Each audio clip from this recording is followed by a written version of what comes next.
Hello and welcome to Channel's Book Club. I am Olakunle Kasumu. Today we are at Freedom Park, Lagos Island, Lagos, southwest of Nigeria. It used to be the prison yard for Nigeria's old colonial masters back in those days, but it has been converted now into an arts and entertainment center. The befitting place for the 18th edition of the Lagos Book and Art Festival, the festival where art and literature meet. The theme for this year is the terror of knowledge. With the rider, the book is a terrifying weapon against the forces of incapacity. Well, we enjoy book festivals on the Channel's Book Club because we get to meet writers and publishers and book lovers. And we see a lot of books here, plenty of books here. So I hope you enjoy today's episode. Let's take you through our experience at this festival.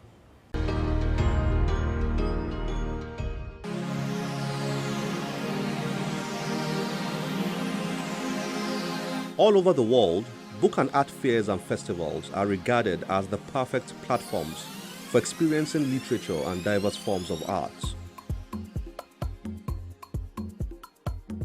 This is not different in Nigeria, where such fairs and festivals are slowly growing in number, and in doing so, they are providing opportunities for Nigeria's culture, literature, and art to be showcased.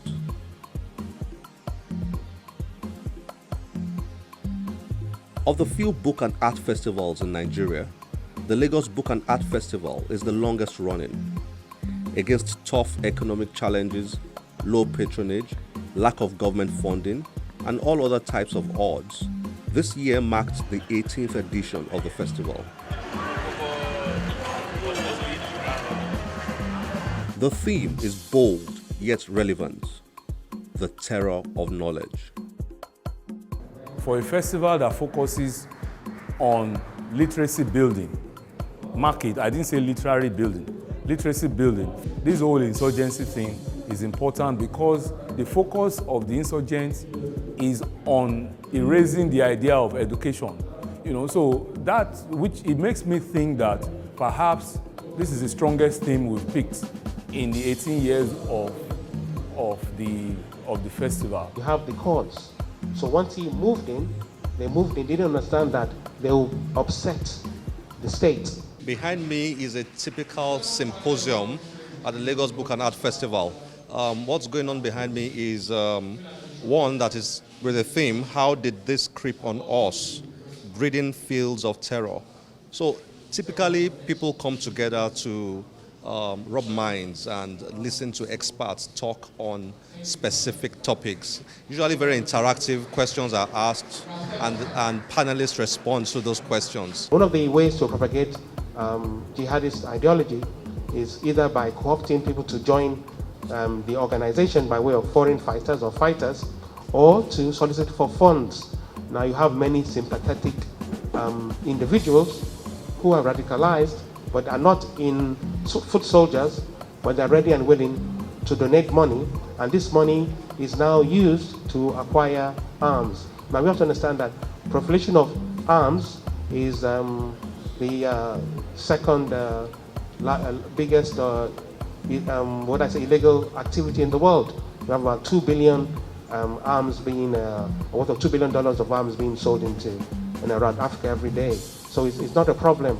Then you have the problem that occurred in Liberia in the early 2000s, the problem in Tripoli with the Gaddafi. Now there are a lot of loose arms moving around which have been brought into Nigeria, tanks and armories and different devices.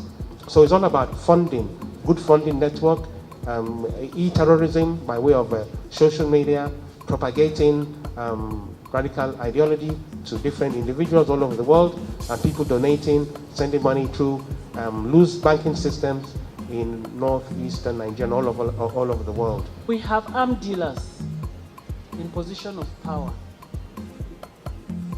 and the world lobby for arms dealers is such that if you are an arms dealer, a recognized arms dealer, you must create trouble so that arms will be taken to that place and you will sell.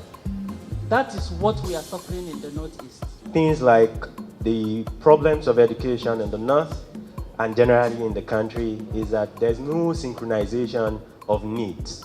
The needs that the government is trying to provide for is not the need of the educational institutions, poor teachers, poor payment, poor housing plan, and many more. The terror of knowledge. Perhaps it is coincidentally appropriate that such a theme is explored at a venue where agitators for freedom and self-rule were imprisoned by uncompromising colonial masters nearly 100 years ago.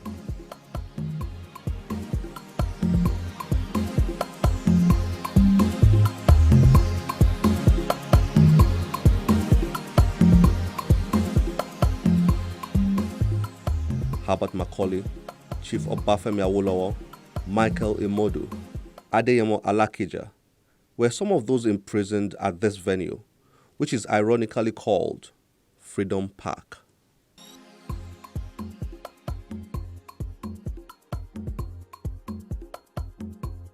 A serious theme at a venue with sad memories, yet there was plenty of fun, at least for the children.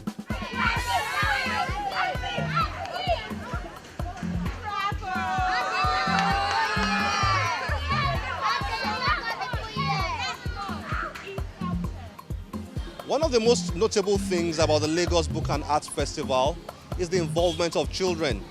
Children of different ages come together to enjoy the arts and literature. There were writing and art sessions. Little ones were led to read and enjoy themselves.